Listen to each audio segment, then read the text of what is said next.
Close your eyes. Picture a dinosaur. Not a fossil. Not a documentary. The movie version.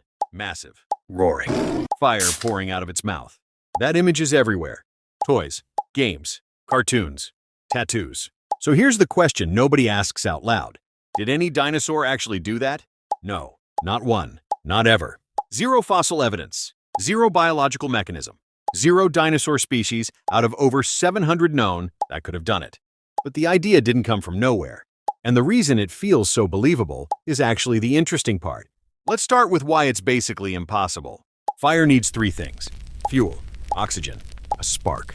An animal's mouth is wet, full of soft tissue, full of the same oxygen it needs to survive. Any creature that produced real fire inside its own body would burn its own throat, lungs, and face first. Evolution doesn't build organs that kill the animal using them. That alone rules it out for every living thing we know of, dinosaurs included. But nature did try something close. Meet the bombardier beetle. It mixes two chemicals inside its body. The reaction is explosive, boiling hot, sprayed out in a controlled burst at a predator. It's not fire, no flame, no combustion in the open air. But it's the most dragon-like defense mechanism biology has ever produced. And it took millions of years of extremely precise evolution to not blow up the beetle itself. Now, dinosaurs did have unusual breathing. Not fire, something else, and honestly cooler. Many dinosaurs, especially the giant long-necked ones, likely breathe like modern birds. Not like us. Birds use a one-way airflow system. Air moves through in a loop, not in and out the same path. It's more efficient, fills the lungs with fresh air almost constantly. That system likely helped huge dinosaurs get enough oxygen to power enormous bodies. Real. Documented in the bone structure.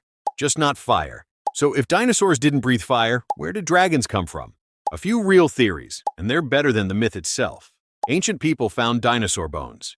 Long before anyone knew what a dinosaur was, massive skulls, long spines, claws the size of daggers. Without any other explanation, giant fire-breathing monster was a reasonable guess. Add another layer.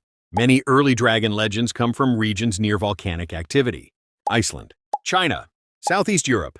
People saw the ground itself breathe fire. Cracks in rock glowing red.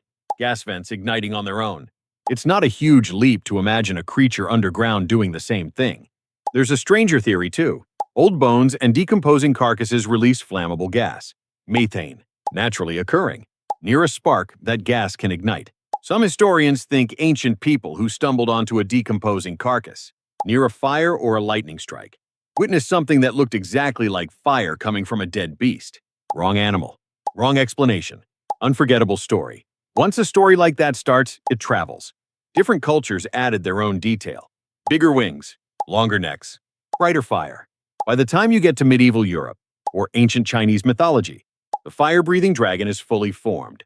Centuries before anyone dug up an actual dinosaur skeleton and connected the dots. Here's the twist.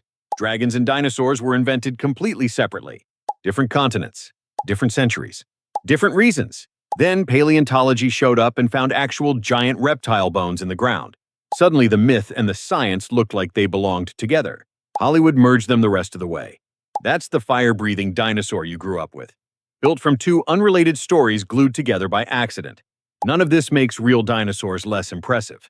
Some had bites stronger than any land animal alive today. Some had built-in air sac systems that let them grow to the size of a building. Some had defenses just as strange as fire, like tail clubs, spikes, and armor plating that still puzzle scientists. Reality skipped the fire. It didn't skip the extreme. So no, dinosaurs never breathed fire.